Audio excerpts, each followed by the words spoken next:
મારો ભાઈ બનાવી ગયો છે ઉપર હવે અને થાકી ગયો છે એટલે પોરો ખાઈ લે. પાણા માથે ચડી ગયો છે એને મોજ આવી ગઈ એટલે કે પાણા માથે ચડી જાઓ. અમે ચડી જા પવન ખાઈ લે ની રહે શાંતિ. તો ચાલો મિત્ર આજે અમે કારણ કે હું ને અમારા મિત્ર જો ફરવા નીકળી ગયા ધાર માથે. વરસાદનો માહોલ વધુ છે વા એની હિસાબે અમે નીકળી ગયા છીએ અને એકદમ ધાર માથે ઉપર લોકેશન ડુંગરા માથે આવી ગયા છીએ. તો જોઈ શકો છો અહીંનું લોકેશન ઉપરનું આ જોઈ શકો છો. અમારો વરસાદ પણ ભૂકા કાઢી નાખ્યા અહીંયા જોઈ લો. ખેતરોના ખેતર ભરી દીધા જોઈ શકો છો. અને અમારો મિત્ર તો ફોન ઘૂમડે છે અને અહીંયા અમારું ગામ એકદમ નજીક છે. અહીંથી ડુંગરામાં થઈ ગયા છે અને પાછલું લોકેશન દેખાડું તો અહીંથી જોઈ શકો છો. માલણ ડેમ નદી આવી ગઈ છે મારી બાજુમાં જોઈ શકો છો. અને પાણીનો પ્રભાવ અમારો વધુ છે અને એકદમ મોજ કરવી છે મારો મિત્ર. અને વાદળું ચડ્યું છે ને વરસાદ આવશે કાંઈ વાંધો નહીં નાઈ નાખ્યું બીજું તો હું આગળ કેમ ભાઈ.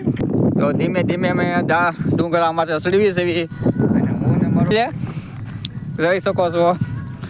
અને ઉપર ચડવામાં બસ તૈયારી જ છે જોઈ શકો છો. માથે ચડી ગયા છે અમે અને અહીંથી અમારું ગામ પણ આવ નજીક આવી ગયું છે જોઈ શકો છો.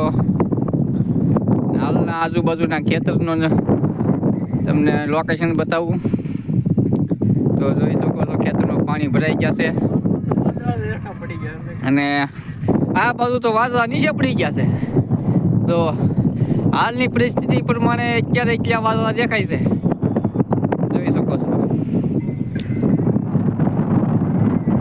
ખેતર પાણીમાં ભર્યા છે ભાઈ. તો અમે ઉપર સીડિયાથી ખબર પડી કે અમારા ખેતરમાં લાગત પાણી કરી દીધું છે અને આગળ જોઈ શકો છો. અને ફાઇનલી ઉપર આવી ગયા છે પાછા અને મારો મિત્ર ગીતની મોજ લે છે. નારાણી રે કેમ પણ એવું છે જોઈ શકો છો. અહીંથી અમે બસ ગામની આવ નજીક આવી ગયા છે. 1 થી 2 ખેતરમાં છે જોઈ શકો છો. એકદમ મસ્ત અમારું ગામ આવી ગયું. ઉપર નજારો જોઈ શકો ગામની આજુબાજુનો જોઈ શકો છો. અને વાતાવરણ પણ આ સુપર છે એકદમ મસ્ત છે. અમારા ગામની આજુબાજુ આવેલું પહાડીઓ ને ખેતર. અને આગલા વિડીયોમાં તમને બતાવ્યું હતું કે આપણે માતાજીનું મંદિર તો જોઈ શકો છો. તો આ જગ્યાએ ચિત્રાધાર તરીકે મેં આગલા વિડીયોમાં તમને દેખાડ્યું છે. અમારી ચેનલમાં જોઈ શકો છો. તો બ્લોગમાં જોઈજો તો આગલા વિડીયોનો આ બ્લોગ છે. અને મારો મિત્ર શૂટિંગ લેવા મળ્યો છે. શૂટિંગ કર્યું છે શરૂ જોઈ શકો છો. અમારા મિત્રનું મકાન જો એટલે બતાય છે અને ફાઇનલી જો અમારું મકાન આજુબાજુનું એટલે છે. મારું મકાન જબરજસ્ત સામની જગ્યાએ છે જોઈ શકો છો. અમારા મિત્રનું મકાન છે જોઈ શકો છો. આ અમારા ભાઈબંધનું મકાન છે અને અહીંથી દૂર અમારું બસ નજીકમાં છે.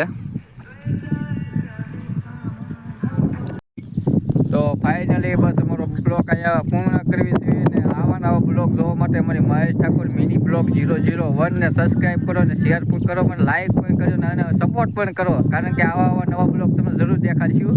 તો બન્યા રહેજો અમારા આગલા બ્લોગમાં. જય માતાજી.